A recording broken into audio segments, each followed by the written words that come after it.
పారిశుద్ధ్య కార్యక్రమాలు పనులను ముందు ఇమ్మీడియట్గా టేకప్ చేయండి. మొత్తం ఎక్కడెక్కడైతే చెత్త పేరుకుపోయిందో చెత్త క్లీన్ చేయడంతో పాటు శానిటేషన్ పనులను కూడా మీరు తక్షణమే అడ్రస్ చేయాలి. మెడికల్ అండ్ హెల్త్ వాళ్ళు కానీ మిగతా డిపార్ట్మెంట్లు అందరూ కూడా కోఆర్డినేషన్తో మీరు అందరు కలిసి ముందుకు వెళ్లాల్సిందే. వీటన్నిటి రిలేట్ ఏదైతే నివేదికలు ఉన్నాయో డిజాస్టర్ మేనేజ్మెంట్కి ఎప్పటికప్పుడు మీరు నివేదికలు పంపించండి. అదేవిధంగా గతంలోనే ప్రభుత్వం జీవోలు ఇచ్చింది. మనుషులు చచ్చిపోతే ఎవరు చచ్చిపోయినా 5 లక్షల రూపాయల నష్టపరిహారం ఇవ్వడానికి ప్రభుత్వం నిర్ణయం తీసుకున్నది. ఎక్కడెక్కడైతే హ్యూమన్ లాస్ ఉందో వాటన్నిటిని కూడా రికార్డ్ చేసి పోలీస్ అధికారులకు కూడా కమిషనర్స్ అండ్ పోలీస్ డిపార్ట్మెంట్ కూడా ఇన్స్ట్రక్షన్స్ ఇస్తున్నా అట్లా పోయిన వాళ్ళందరినీ ఇమ్మీడియట్గా ఎఫ్ఐఆర్ చేయండి.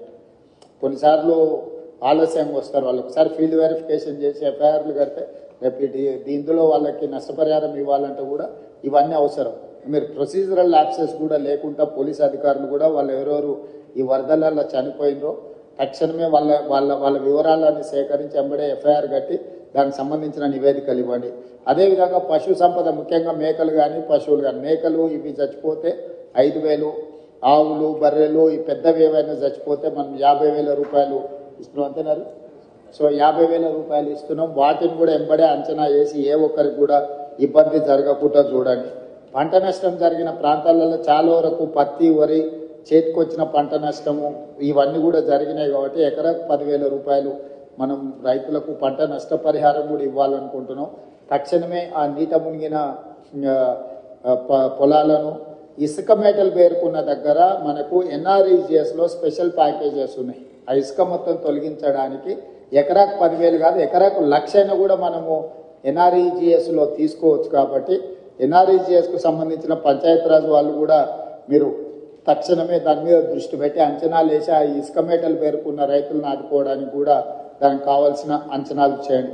అదేవిధంగా ఇంట్లో మునిగిన వాళ్ళు ఇంట్లో పోయిన వాళ్ళకు ప్రతి ఇంటికి మీరు అంచనా వేసి 15,000 రూపాయలు నష్టపరిహారం వాళ్ళకి ఇవ్వండి. అంటే ఇళ్ళకి నీళ్ళు వచ్చి వస్తువులు తడిచిపోయిన వాళ్ళకి ఏమి ఇచ్చినా మనం సహాయం చేయలేం కానీ కనీసం అట్లా పోయిన వాళ్ళకు ప్రతి ఇంటికి ఒక 15,000 రూపాయలు ఇవ్వడానికి అవసరమైన సహాయక చర్యలు చేపట్టండి. తర్వాత అత్యంత పేదలుండి గుడిసెలుండి లేకపోతే ఏదైనా కొట్టుకుపోయిన వాళ్ళు ఉంటే ఇందిరమ్మ ఇండ్లు ఇచ్చే అర్హత ఉంటే ఒక స్పెషల్ దీని కింద అయినా మనం కాన్స్టిట్యున్సీ వైజ్ ఇచ్చే కోటా కాకుండా అవసరం అనుకుంటే ఏమైనా అదనపు కోటా అయినా కూడా ప్రభుత్వం ఇస్తుంది. అట్లా ఇండ్లు కోల్పోయి నిరాశ్రయులు అయిన వాళ్ళని కూడా లిస్ట్ అవుట్ చేయండి. వాళ్ళకు కూడా మనం కొంతమేరకు ఇల్లు ఇవ్వగలిగితే ఇవ్వచ్చు. అదేవిధంగా ఇంతకుముందు వెళ్ళిన కాలనీలలో వాళ్ళు ఇళ్ల పట్టాలు ఇళ్లకు సంబంధించిన అంశాలు కూడా చెప్పించారు. కలెక్టర్ గారు లోకల్ మున్సిపల్ కమిషనర్ గారు ఫీల్డ్ విజిట్ చేసి ప్రభుత్వ భూమిలో ఆల్రెడీ పట్టాలు ఇచ్చుంటే వాళ్ళకి ఇల్లు ఎట్లు ఇవ్వాలి, పట్టాలే ఇవ్వకుండా ప్రభుత్వ భూమిలో వాళ్ళు ఇల్లు కట్టుకొని ఉంటే వాళ్ళకి పట్టాలు ఎట్లు ఇవ్వాలి. కొన్ని దగ్గరలో సికమ్ ల్యాండ్లలో ఎంక్రోచ్ అయిన చెరువులలో సికమ్ ల్యాండ్లలో మనము పట్టాలు ఇవ్వడానికి కుదరదు. కాబట్టి ప్రత్యామ్నాయం ఏం చేయాలనో కూడా మీరు దాన్ని దృష్టిలో పెట్టుకొని చేసుకోవాలి. పర్టికులర్గా వరంగల్లో municipal and irrigation department coordination missing.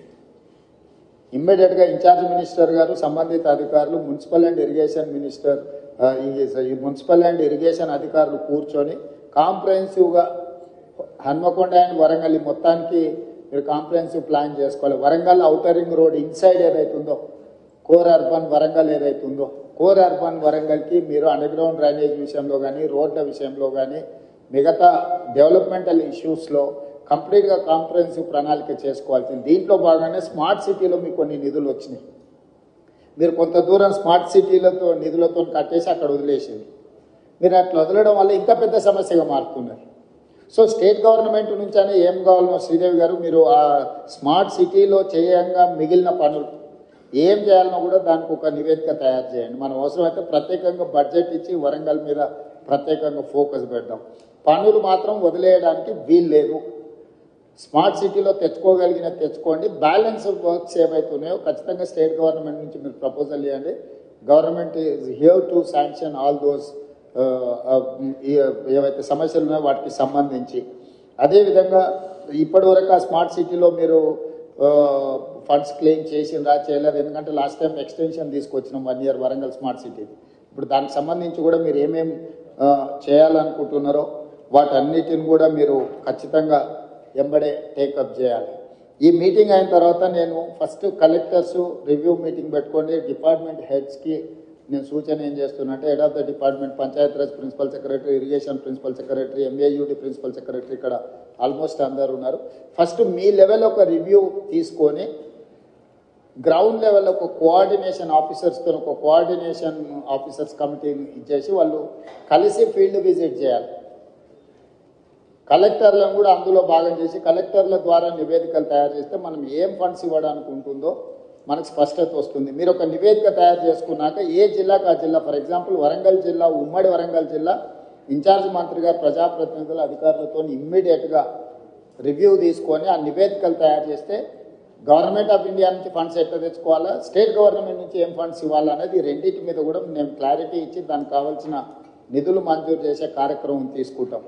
ఇక ముందు ఈ క్లౌడ్ బస్ట్ అనేది పర్మనెంట్. మీరు ఏదో ఈ ఒక్కసారి వచ్చింది దీన్ని టెంపరీగా మీరు అడ్రస్